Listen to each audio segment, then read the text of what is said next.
first generation wireless, 1G, was voice. The second generation, 2G, allowed both talk and text.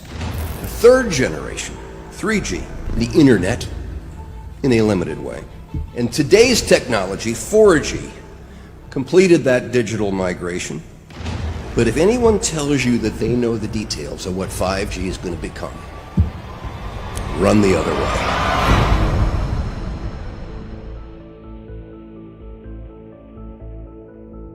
The more I know, the more I realise how little I actually know.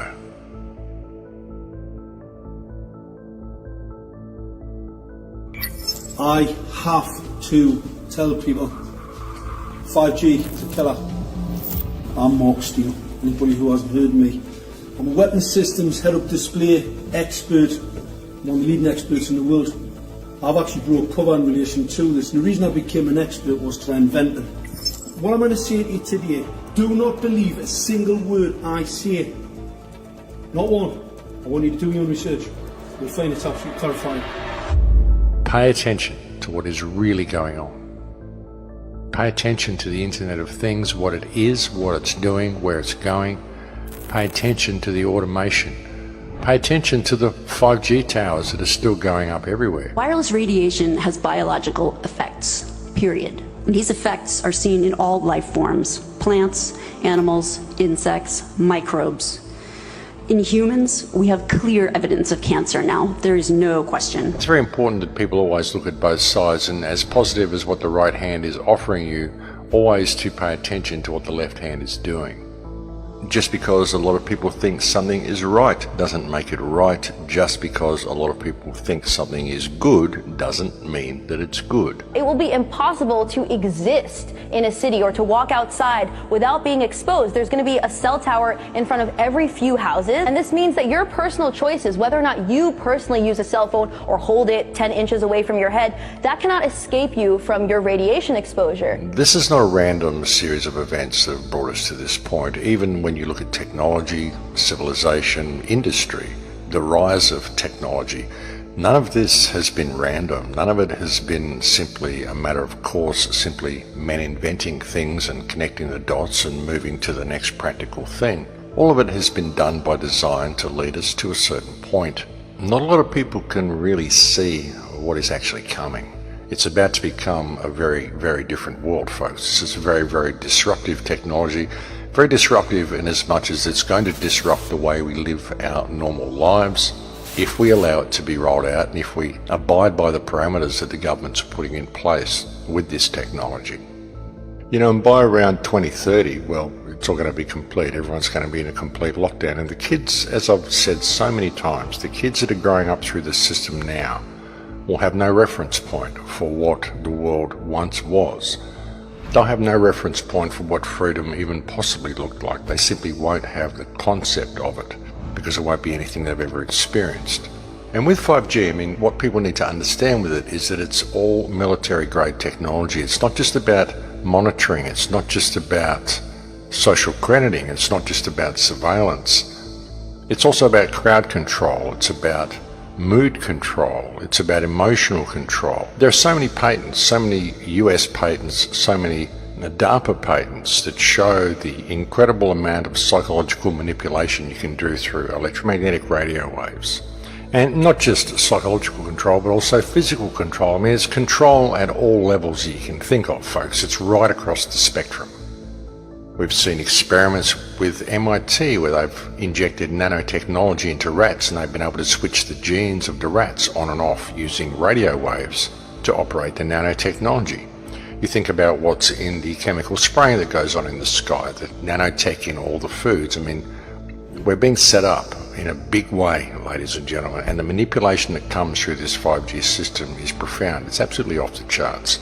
It's way beyond what many people are considering. You have the capability of manipulating vast sections of population, targeted areas of population, or targeting people individually, targeting crops individually, biology individually. You think about the nanotech is in everything, so anything that the nanotech is in can be manipulated through this 5G system. And the nanotech is in everything. They spray the nanotech in the skies, they put nanotech in the food, even with what we flush down through our drains in our own homes. Gets passed on down through the water system, so you see this in the food chain, and there's nanotech in the food that we're eating and nanotech in the stuff that we're washing down the drains, and of course it ends up in the river system, it ends up in the fish, ends up in the algae, ends up in everything.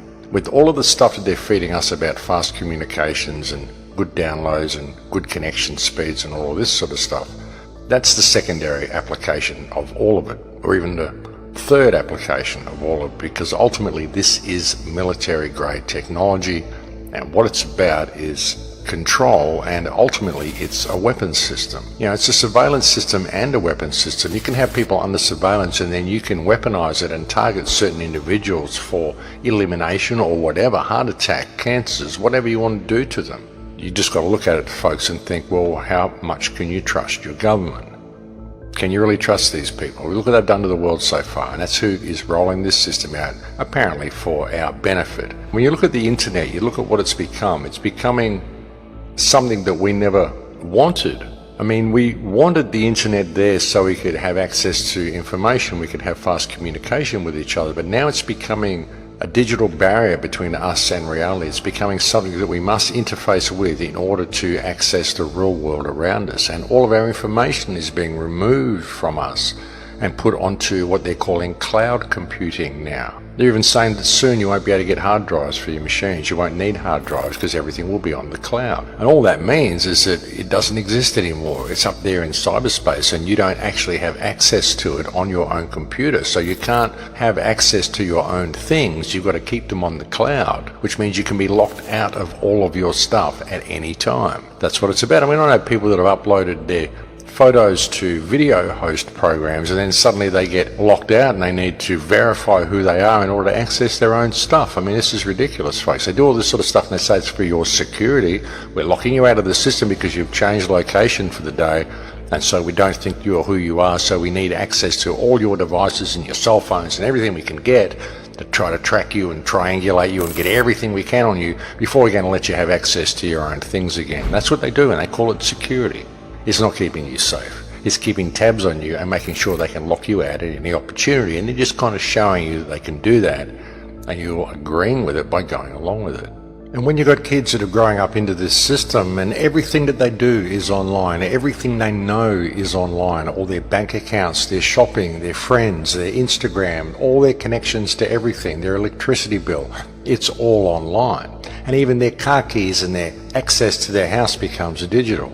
Then any threat of being locked out of that is going to stand as a major obstacle to these people ever thinking for themselves in their lives. You know, you imagine what it would be like. You start to question the government's actions. You start to speak out about vaccines. You start to speak out about anything that means something to you, and suddenly you find yourself locked out of the system. Suddenly you can't access your stuff because none of your stuff is here in the real world anymore. It's all been moved into the virtual world because that's what we're doing. We're removing our access to everything around us by creating this digital interface between us and the real world, and any threat of being locked out of that interface is going to be a totally complete system of absolute control. That's how you get people, folks. You get them addicted to the tech and you make the tech essential in their lives, and then any threat of being locked out of that tech makes these people walk between the lines very comfortably. And these people will do anything the powers that believe they be tell them to do. And that may seem like a bit of a drastic scenario to be outlining, but it's true, folks, because we won't have access to all the things that we normally do if we don't comply by the rules that the government tells us, simply because we've transferred everything we normally do over into a virtual world. And the virtual world is not the real world, and when you transfer real life items into the virtual world, you lose them. This is what we're doing with everything, and it isn't even a matter of choice. We're just being led this way, and most people don't even notice what's happening. But it is happening. The internet is becoming the most important thing in the human experience because it controls everything else in the human experience. That's where the choice is. That's where the choice lies.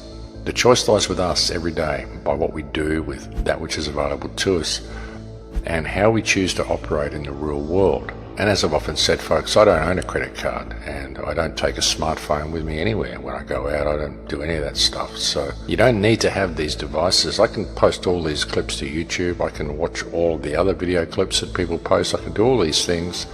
I can even access social media and do all those things, all without having a smartphone. So we really need to think about the choices that we are making. The decision is with us, and it's always been with us.